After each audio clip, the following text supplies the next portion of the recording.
Halo, selamat datang kembali di weekend ini dengan United Identity, channelnya fans Manchester United yang selalu berpikir logis dan sistematis. Gue belum akan membahas pertandingan besok ya. Gunanya apa sih besok lawan Aston Villa? Berikanlah kemenangan kepada fansmu ini, serta mungkin sejam 2 jam sebelum pertandingan resmikanlah pengumuman Matheus Cunha gitu kan, yang dimana kemarin Fabrizio Romano bilang udah dikit lagi, here we go, udah tinggal dikit lagi, udah pasti katanya segala macam kontrak-kontrak udah disepakati, tinggal diumumkan saja ya. Kalau mau sih besok udah deh, sebelum melawan Aston Villa umumin deh Matheus Cunha, biar fans juga tahu gitu loh, lu punya komitmen. Sebelumnya gue ucapkan juga selamat buat Scott McTominay yang akhirnya ikut ya bersama dengan timnya Napoli, membawa Napoli menjadi juara Liga Italia Serie A. Ya gue akui patut lah ya, emang Napoli ini gue dulu pernah ke Napoli ya waktu itu. Kotanya tuh emang artistik banget sih, Italia Selatan kan, dan budayanya emang kuat gitu. Nah, tapi gue belum sempat ke stadionnya, stadion Diego Armando Maradona, favorit gue tuh, ya idola gue tuh, the GOAT bagi gue. McTominay juga dinobatkan sebagai pemain terbaik ya secara overall di Serie A. Ya mulailah ya kan, bilang tuh kan pindah, bukan masalah itu ya. Satu, di Manchester United peran dia tidak bisa terkeluar ya. Dia kan sebenarnya lebih kepada nomor 10 kan, atau lebih kepada gelandang menyerang. Dari sejak zaman Ole dia selalu dipakai double pivot atau gelandang bertahan ya. Walaupun dia menjalankan tugasnya dengan baik, tapi ya level kemampuan dia emang sampai situ, level kualitasnya emang sampai situ. Dan dengan di Liga Italia yang permainan perlu taktikal, tapi spacenya ya, berjalan lambat speednya, dan spacenya berjarak lebih luas gitu ya. Jadi dia bisa mengembangkan kemampuannya. Nah ini yang gue bilang bahwa setiap klub, setiap liga itu kan beda-beda ya, gaya bermainnya, kultur sepak bolanya itu kan berbeda. Jadi selamat buat McTominay ya, mengikuti juga pemain-pemain Manchester United yang pindah ke klub lain kayak Dean Henderson juara Piala FA bersama Crystal Palace, Tyrell Malacia juara Eredivisie bersama PSV Eindhoven. Tinggal menunggu ya, antara Anthony atau Jadon Sancho yang akan menjadi juara Conference League. Kalau gue sih lebih dukung Anthony ya.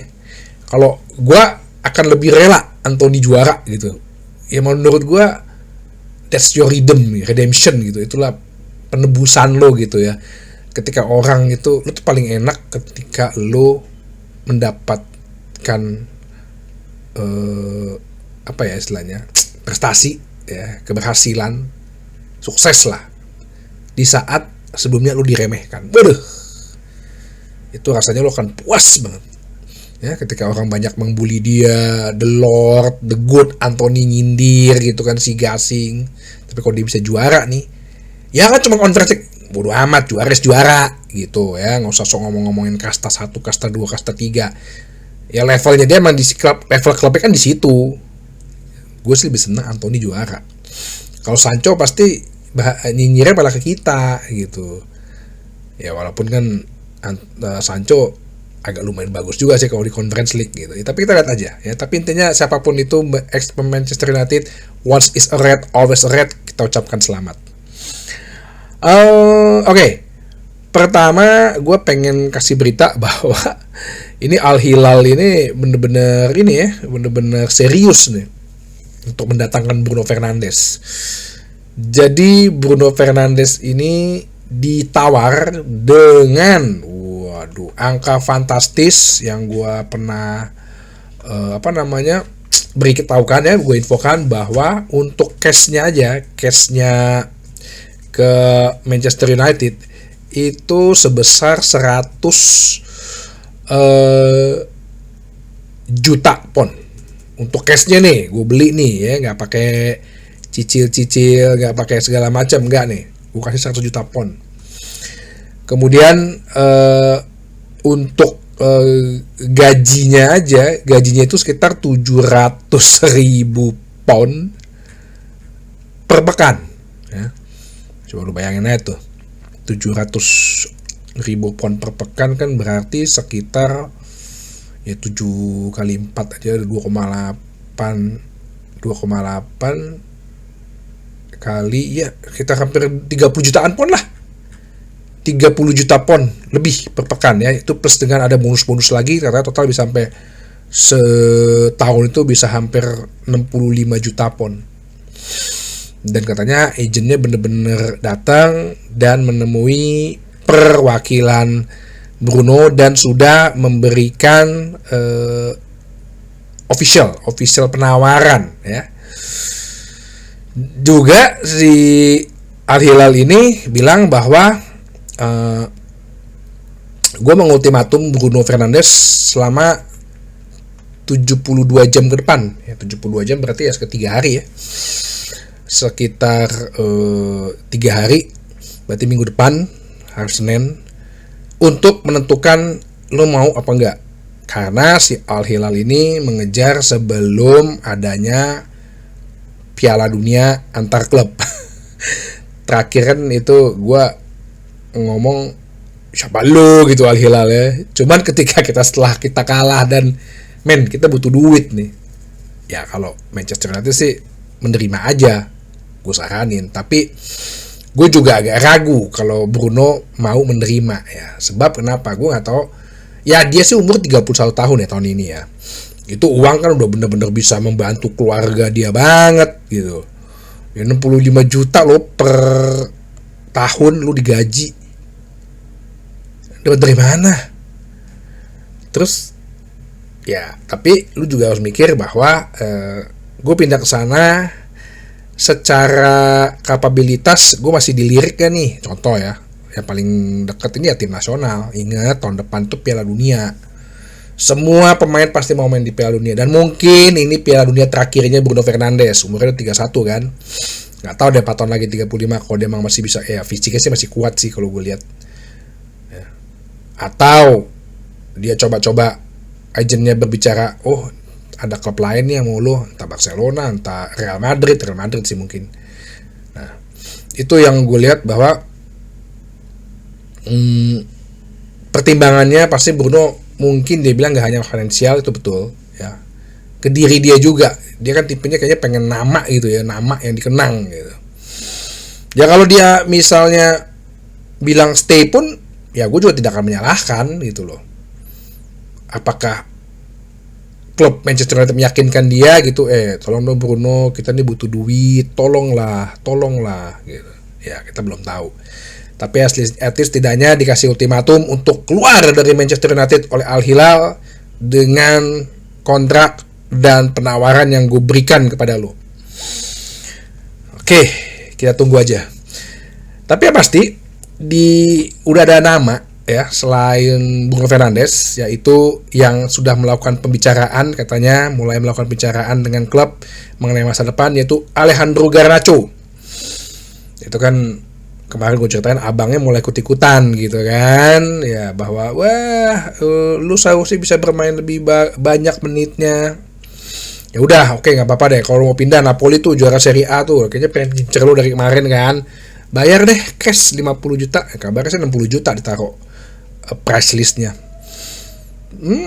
Ya kita coba lihat bahwa, tapi gue sih jujur ya harusnya udah dilepas ya, lepas aja. Kayaknya dia juga pengen mencari petualangan baru gitu kan. Dia ngeliat bahwa di sini kayaknya udah nggak kondusif, karyawan dipecat-pecatin, kayaknya udah mulai miskin nih klub. Ya udah.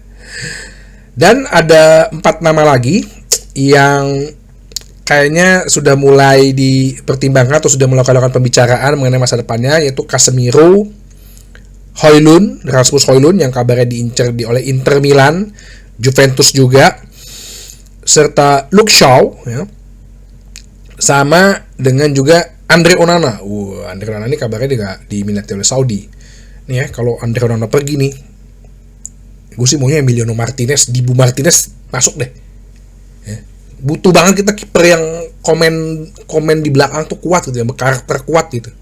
Ya, bukan yang ngelawak gitu, bukan yang ngelawak. Ya blunder sih ada dia, cuman mentalnya dia loh, sama karismanya dia itu bisa bikin penyerang lawan tuh ketar-ketir. Nah kita butuh kayak gini. Nah kemarin ada yang bilang sama gue, ya jual siapa yang beli ya. Kemarin kan gue udah bilang ya ada aja sih yang beli, kayak Luke Shaw gitu ya. Gue yakin kayak tim-tim Leeds United, Fulham, atau Bournemouth gitu masih oke lah beli ya, karena gajinya juga sebenarnya nggak terlalu tinggi juga untuk ukuran sekarang ya. Tapi yang kayak Mason Mount gitu kan ada 250.000 gitu. Nah itu kan agak sulit mungkin ya, kecuali kalau dia dijual ke Arab gitu. Dan gue yakin sih kayaknya banyak yang nggak mau sih, banyak yang ragu sih ya. Ini aja Mason Mount nggak dipanggil ke timnas sama si Thomas Tuchel. Nggak ada pemain Manchester United tuh yang diambil Tuchel di buat kualifikasi Piala Dunia timnas Inggris. Nah, jadi dari 4 ini ya masuk nih dalam list gue kemarin, nama-namanya akan dijual. Mungkin ntar kedepannya akan ada 4 pemain lagi ya. Jadi ini udah ada 6 pemain ya, 6 pemain yang udah melakukan pembicaraan untuk masalah transfer keluar ya. Kemarin itu gue berapa ya? 14 kan? Nah 14 pemain kemarin gue, 6 pemain. Jadi sebenarnya nggak takut juga sih kalau bicara bersih-bersih ya. Kalau lo coba lihat ke Ruben Amorim itu waktu dia datang ke Sporting itu tengah musim kompetisi juga. Ya nggak tengah musim lah, 2 bulan atau 3 bulan sebelum kompetisi selesai. Kalau satu bulan Maret atau bulan Februari 2020. Ya dia tampil seadanya, akhirnya dia tahu timnya kayak gimana. Di musim panas 2020, lo tahu pemain yang dia lepas berapa banyak? 25 pemain yang dijual, yang dipinjemin, yang di transfer fee ya, yang bebas free transfer. 25 pemain. Jadi kalau kemarin gue bilang ada 14 nama, kenapa lu mesti khawatir ya? 14-15 nama ya kenapa lu mesti khawatir? Bisa itu sih. Jadi Ruben Amorim sendiri ya, dari sisi Ruben Amorim dia sudah menegaskan untuk pemain tengah dia membutuhkan yang punya kecepatan dan kekuatan. Nah, nanti kita cari nih, kita coba explore nih. Seharusnya Christopher Vivel, Jason Wilcox, Amorim sama Oba Berada udah bisa mengidentifikasi pemainnya. Satu berita terakhir bahwa Manchester United itu membutuhkan 3 penyerang. Jadi selain Matheus Cunha yang gue feeling gue sih besok diumumin deh secara resmi, Manchester United akan mencari lagi 1 penyerang nomor 10 dan 1 seorang striker. Wajar kita harus cari 3 penyerang baru, karena kenapa? Kalau lo berapa kali lihat review gue dalam setiap pertandingan, baik yang Liga maupun yang Europa League, expected goals kita, XG kita berapa? 3 minimal 2,5, 2,6 lah, 3. Tapi kenapa? Nggak ada eksekutornya, nggak ada yang mengeksekusi. Nah, wajar dong kalau kita cari 3 penyerang, 2 striker, 1 nomor 10, 1 udah pastilah nomor 10-nya itu. 2 nomor 10 dan 1 striker. Satunya udah pasti nih si Matheus Cunha.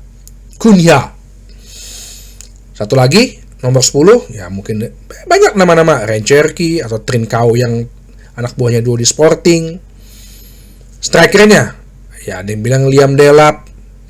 Sedangkan Liam Delap kabarnya Everton, David Moyes sudah datang ke Liam Delap menceritakan proyeknya, sudah bahkan menyanggupi angka 30 juta pound, kontraknya juga disiapin ya. Kita tinggal bersaing deh.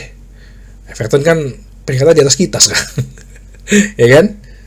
Nah, tinggal cari striker siapa? Gyökeres yang katanya nggak mau bergabung kalau bukan klub yang Liga Champions mainnya, ya oke, mungkin kita pinggirkan. Osimhen kabarnya udah ready ke Saudi, mungkin dia udah malas kali di klub-klub Eropa.